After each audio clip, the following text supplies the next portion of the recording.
Hi, I'm your host, Dr. Phil Hoffman, and welcome to this, the very first episode of the show Pause. We're about to make history, and speaking of history, we'll be joined in this episode by Lisa Irle from the Johnson County Historical Society.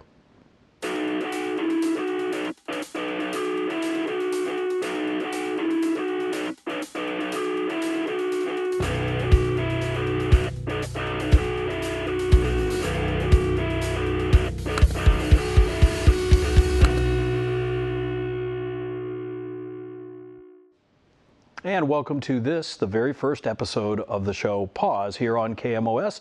I'm your host, Dr. Phil Hoffman, and joining us today for the very first time on Pause is Lisa Irle, who is the curator and head honcho at the Johnson County Historical Society. Welcome. Thank you very much. Well, let's talk a little bit about the Historical Society and its origins. You were mentioning to me a little bit earlier that the Historical Society came about as a result of sort of an anniversary of sorts. Yes, the statehood of Missouri was 100 years old in 1920, and I believe groups all over the state became very interested in their own community's history and thought it was important to preserve it for future generations. So then Johnson County was one of many counties that started during that year? I would think that it just seems to be a trend that when anniversaries of any kind are celebrated, that's when people focus on their history and where they came from and different things that they can do to preserve their history. And one of the main motivating forces behind our historical society has always been the preservation of the old courthouse. So that was built, they started building that in 1838, so it's really unique in the region. And when we talk about the history of the Johnson County Historical Society starting in 1820, before that building even really existed, right? So you're talking... Well, no, 1920. Sorry. 1920. When we talk about that time period during 1820, that building didn't even exist. That's right. So what do we know about Johnson County during that era? Well, it was really just by accident that a few people came south from the river, landing at around Lexington. Some of the first settlers were the Houckses and the Rices, and one of the things that we believe caused them to come to Johnson County is they found great honey trees, sources of honey, around the Columbus area, and there's even a 4-H club called the Honey Creek Hikers that is probably named for what drew those first settlers off the main route to the west. And I imagine at that period, of course, I know you weren't there, but I imagine at that period of time, it was probably very difficult. Today, it doesn't seem like it would take you that long to get to the river, but back then, what would you think that trip would have been like just to make that short trip from the river down here to the Warrensburg area? Well, for the most part, I think that people would have been on foot. They may have had horses at a certain point, but the Route of 13, we believe, is it's an old Native American trail, and so there was a sort of trail, but it certainly wouldn't have been ready for any kind of wagons or, wheeled devices. I know for myself, I certainly get impatient driving from 70 down 13, so I can only imagine if you had to traverse that in wilderness on foot. That's right. In fact, the county seats of most of the counties, maybe in other states, but in Missouri, are chosen to be in the center of the county, so it would be a day's ride on a horse from anywhere in the county. So that's what you could kind of gauge it on. So from our county line to the county seat, it couldn't take more than a day for business to be conducted.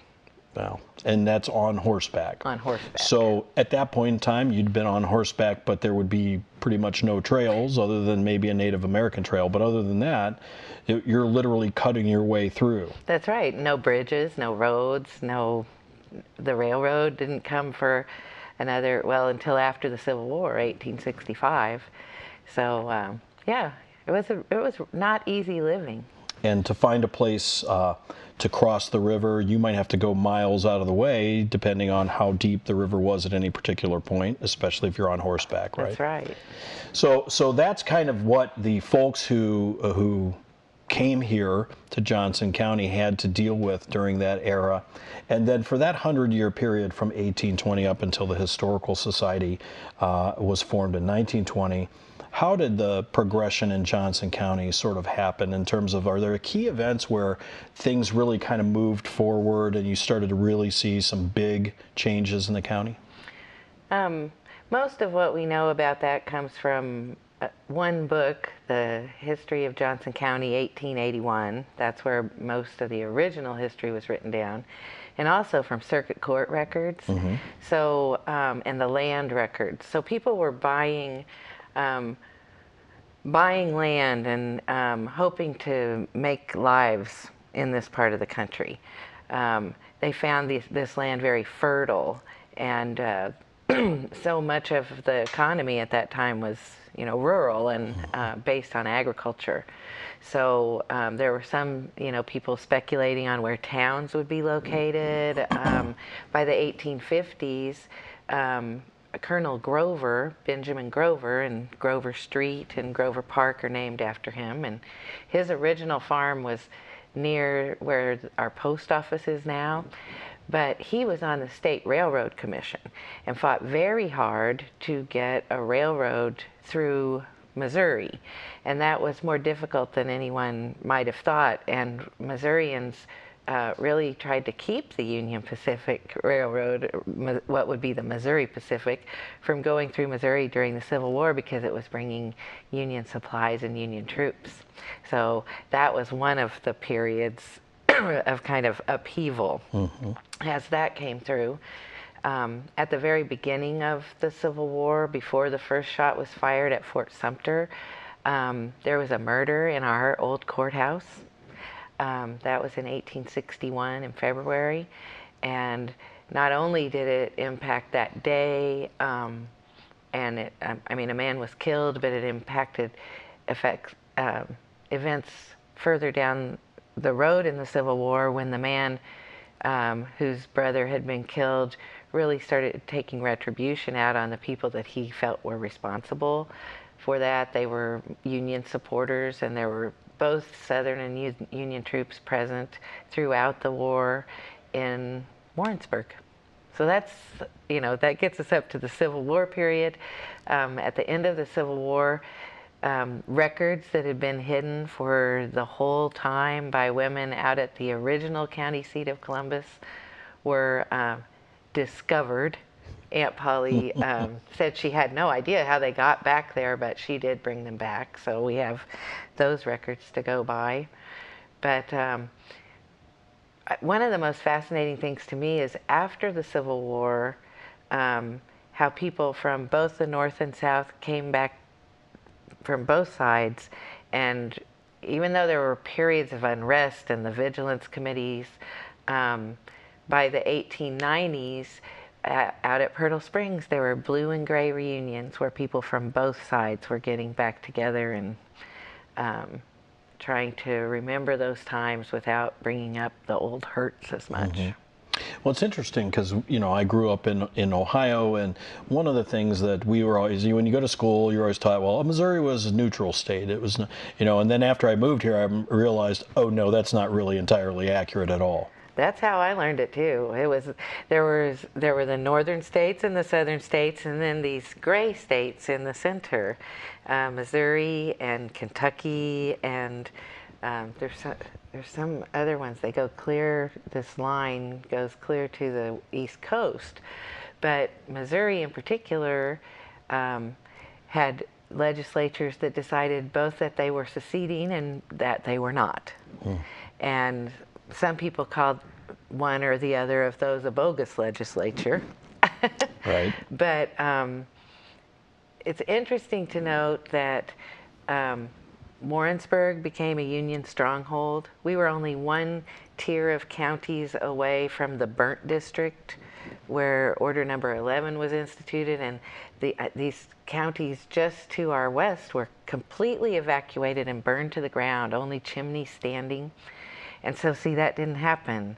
That's why we still have the old courthouse. Right. But we were just one county this side, east of that terrible thing that happened at that time. And so that's, as you said, the courthouse and some other buildings, I think, in town sort of are here primarily because of just the luck of fate not being across that line for that order to be executed. Right. And being a Union camp, we had at the helm of this camp here was Thomas T. Crittenden. He was one of the attorneys eventually in the trial of Old Drum. But he was the commanding Union officer. And when the war was over, he set up a legal practice here with a Confederate brigadier general who was born here in Columbus the year the county started, Francis Marion Cockrell.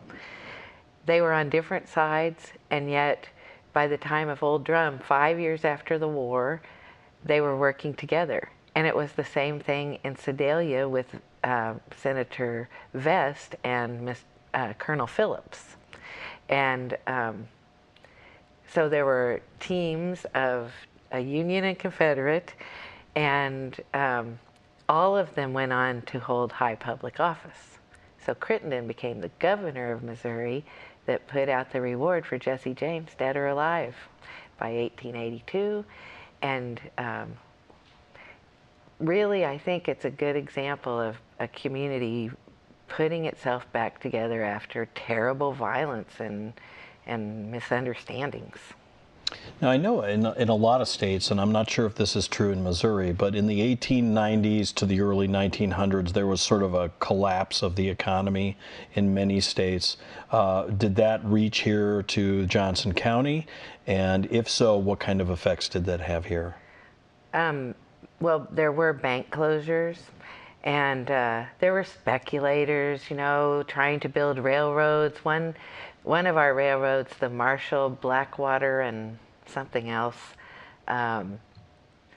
maybe Pirtle Springs, but one of the railroads, people gave money for stock certificates, and they never laid a rail. I mean, that sometimes it was not so honest what was being done.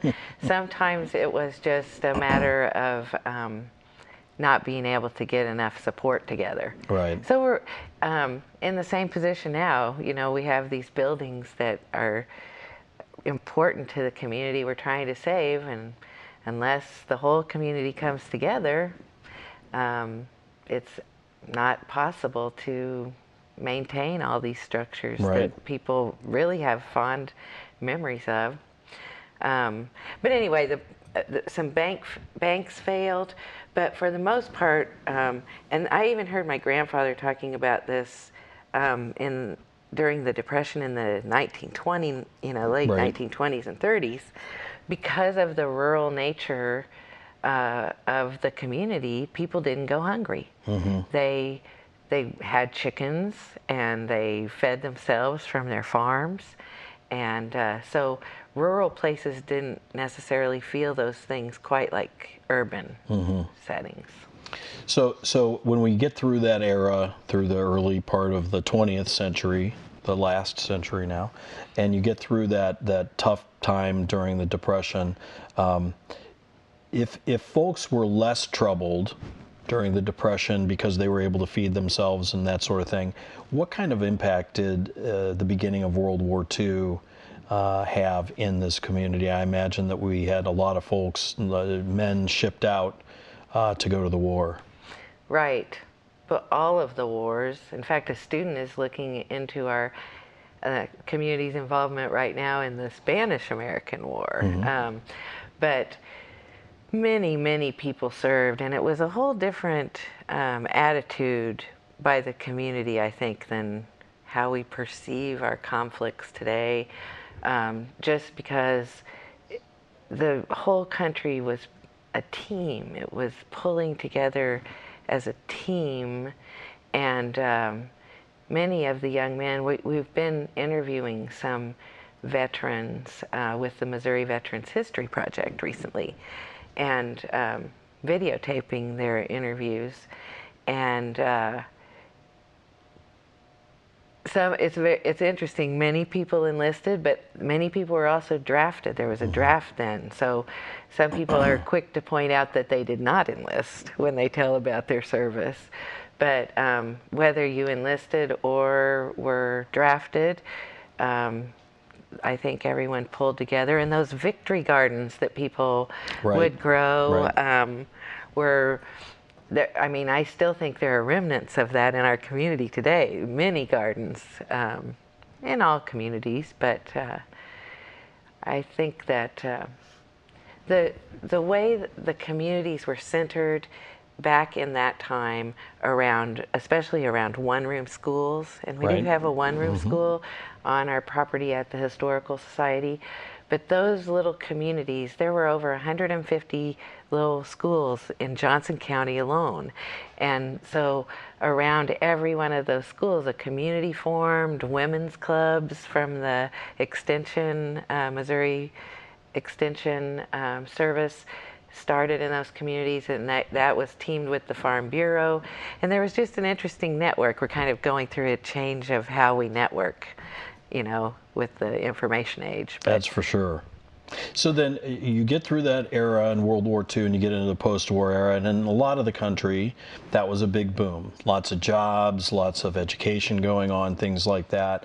Talk a little bit about sort of that post-war 50s and 60s and maybe even to the 70s in Johnson County. Were we beneficiaries of that post-war boom? I would say yes, in many ways. Of course, Whiteman Air Force Base was created as the Sedalia Army Airfield in during World War II, and German prisoners were even held there. And so that was building. I believe that if we really, you know, some of this I don't know off the top of my head, but if we looked, I believe the Union was built in the 60s. There was a new high school built in the 60s. Education has always been central to this place. And so and Ridgeview School was built in the early 70s, and all kinds of new housing was built around that time. You know, further out, the subdivisions were built. Right. And now I have taken 50-year alumni of the university on a trip around the edge, and they cannot believe how the edge has moved It's much out. further out, right? Yes. Yeah, that's a story in almost every town, it seems like. And of course, part of this growth, really from the very early time, was the university that was here. Talk a little bit about its influence and its impact, University of Central Missouri as it's called today. Tell us a little bit about how it was both influenced by and how it influenced the growth of the town. Well, I think that it was always very important to the growth of the town. 1871, that's about the same year that the old drum trial happened, is when this college was first started as the Missouri Normal Number 2, and it brought rural students that wanted to be teachers into town. It really just made the town more, it gave it greater visibility, and especially linked with Pearl Springs, the resort. Many people visited Warrensburg because it was a kind of a vacation spot in a way, and spent their summers here in college. And at the beginning, there weren't dormitories. People put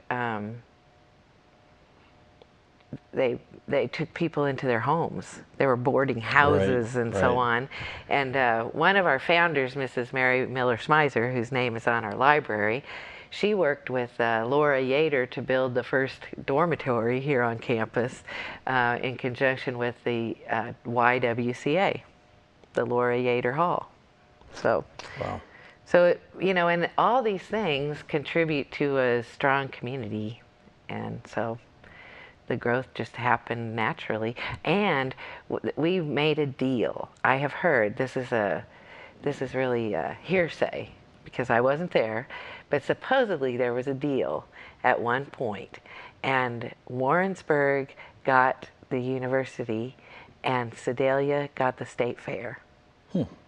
And as things have played out, perhaps at first the state fair seemed like, well, everyone was so agriculturally oriented. Sure, I can imagine that was a huge deal. Plus, they had more railroads. We only have the one line here, at least in Warrensburg. But so the university and its technological bent at this time is really important to the community. Well, and you can never predict those kind of things. You think about, I don't know, telephone companies from 50 years ago seemed insurmountable. They were just so huge and so big and controlled so much, and then it sort of all disappeared for a few minutes and now kind of is back in a cell phone form. So it's interesting how, sometimes industries come back and sometimes they don't. Sometimes they come back in a different form. Those sorts of things happen. And I would imagine in the early part of the century, feeling that you got the state fair, you'd be pretty confident that you got the better end of the deal then. Right. So. And the telephone companies, that brings up something else. At first, the telephone, in order to be on a telephone, my line had to be physically connected to your line. And so I have read recently when they were first setting up some of the telephone companies, there were just buildings downtown filled with wire and telephone sets so that anybody could get hooked up at a moment's notice. Wow. Wow. Things change. Well, let's talk. We only have a few minutes left, Lisa. Let's talk a little bit about what's available. So if folks are interested in coming to visit you at the Historical Society, where do they go? What kind of services are available? And what can they see there? Well, we're located at 302 North Main. Main Street was on the top of a hill before the railroad came. So our what people think of as our main street downtown is Holden Street. So we're about 5 blocks west of the current downtown. And our crown jewel is the old courthouse, the 1830s, 40s building. We also have a one-room school. We were recently given the last commercial structure in that part of town, the Davis store, and it's going to take community support to get that fixed if we can. But we're making small strides large strides because of Mike Shaw and his work. We have an agriculture building called the Culp Building that kind of houses the implements and tools that people needed to make a living in the community back through the last century. And then the main building and where you would come in, 302, is called the Mary Miller's Miser Heritage Library. Sorry. And it is a wonderful resource that people all over the community use. We have a library where you can research both family history and the history of all the communities and one-room schools and cemeteries. We have the archive of county records, the deeds, the circuit court records, the probate records. We now house the West Central Missouri Genealogical Society in our lower level, and you can tour the whole place as a museum. Wow, fantastic! And the genealogy part is relatively new in terms of them moving in with you in the same building, right? Right. They're a long-standing group that was in a location, and we've always thought that we were kind of linked, genealogy and history, and we do a lot of genealogy work. So now we're in one, central location. What people don't realize is we get an awful lot of traffic from out of town, and people who are heritage travelers, sometimes they're on a tour of Civil War sites, sometimes they're looking for their own family history. But as in our work with Freedom's Frontier National Heritage Area, we have found that heritage tourists, they stay longer and they spend more money, and so it's really good for the community. So we're really happy that we have everything in one place so that people can experience our history. Great. Well, now we only have a minute or so left here. You want to give us the web address and the phone number and everything if folks want to get in touch with you? Sure. So our web address is JOCOMO History, jocomohistory.org. And our phone number is 660-747-6480. And we're open 1 to 4, Monday through Saturday. Every Sunday there is an open music acoustic jam in the library. And you're welcome to come and volunteer or just visit. Great. Well, Lisa, thank you so much for joining us today. On the first episode of Pause, you literally made history today. Well, thank you so much for inviting me. We're glad you could be here. So that is Lisa Irle with the Johnson County, Missouri Historical Society, jocomohistory.org.